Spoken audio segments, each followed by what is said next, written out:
Hey, this is Warren from Honed by Jones Sharpening Service here in Carson City, Nevada. So, about a week ago, 5 days ago, customer dropped off a vintage heirloom. Maybe heirloom is the right term to use.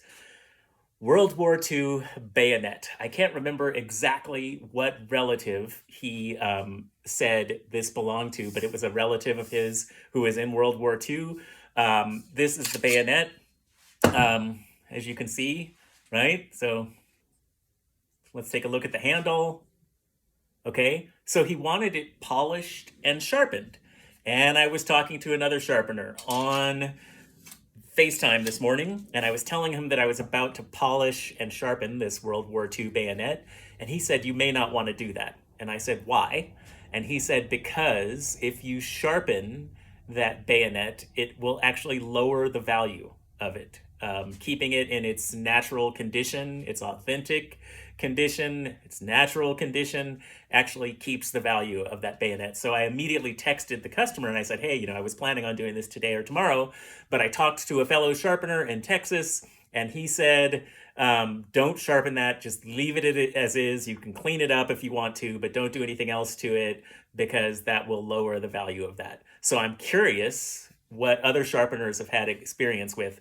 Y'all know, if you're a sharpener out there, that once you start a sharpening service, you get asked to sharpen just about anything.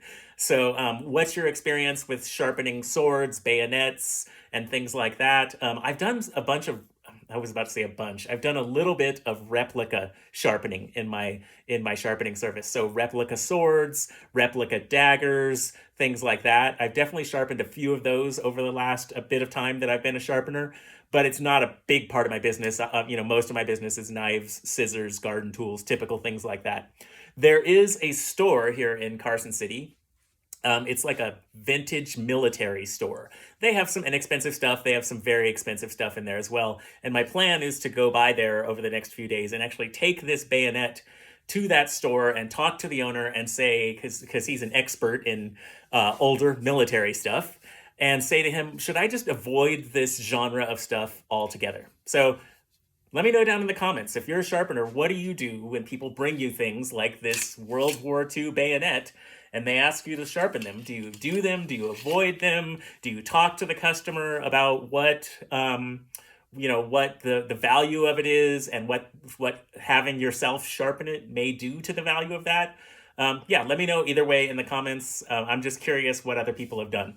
All right, this is Warren from Honed by Jones Sharpening Service in Carson City, Nevada. I will catch you on the flip side. Later.